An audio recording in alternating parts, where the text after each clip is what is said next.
So I don't know too much about Atlantis myself, except it's supposed to be a highly technological, civilized. Indeed. But Atlantis was destroyed. The same power structure, whatever, to survive it anyhow because they had the technology bit, and then they restarted straight with the pyramid back into the next cycle.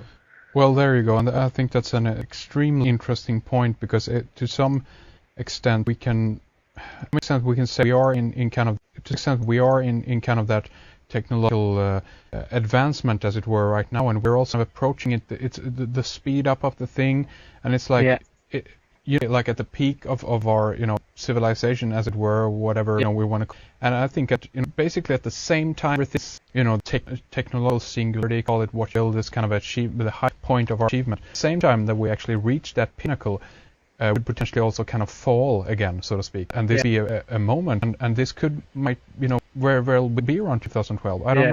Yeah. Where I can take this now after this, I mean, I've covered the cycle. I've pretty much tell you what the religion of the New World Order is. Okay. If you want to know that. I'd love to, share with us. Well, basically, if you read in Revelations, chapter 11, verse, now a great sight appeared, a woman clothed with the sun and the moon under her feet, with the moon because that lies with Isis. And on her head a garland of 12 stars, like the 12 stars of the EU flag. But basically, in Revelation, it refers to the breaking of the 7 seals. Right.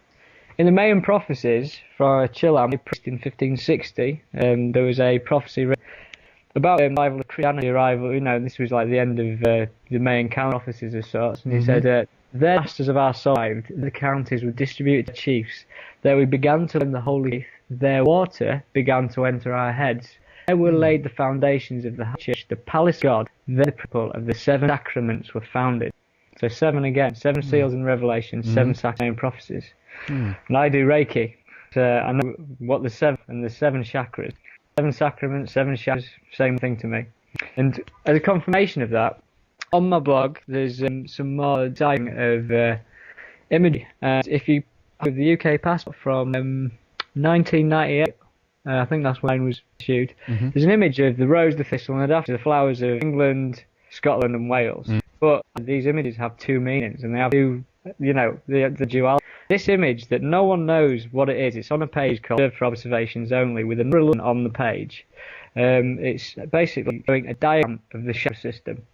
And you can correlate that because basically the heart chakra lines up with an image of a heart, and the solar plexus chakra aligns up with an image of a sun. So basically you've got this, but even concerning the root chakra and the crown chakra, it's signed with a inverted pentagram.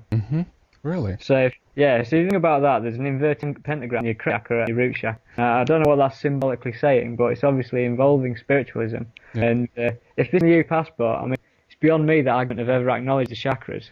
I've never known that in my entire life.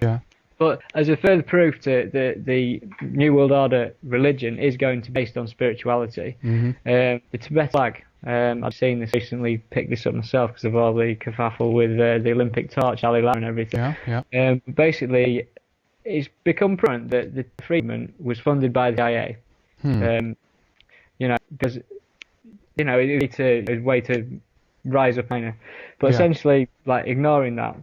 If you look at Tibetan Buddha, or the Tibetan flag that they used from 1912 to 1950, and China now, if you look at that, it depicts what is a mountain, but it's not a mountain, it's a pyramid. And at the top of the pyramid is a sun, right? Essentially, you've got a pyramid with an all-site on the banned Tibetan flag that the Tibetan Buddhists used to represent themselves.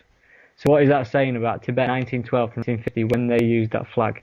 It's almost like it's a blueprint, the New World Order is based on meditation, spirituality, chakras, and all that goes with it. I mean, I'm looking of the Tibetan flag right now, and even the fact that there's 2 lions, if you will, that is holding up the eternal flame, and even the word itself. If you look at pyramidion or pyramidos, I should say, that's in the middle. So I mean, they give you right there the pyramid, and then the sun drop. It's incredible.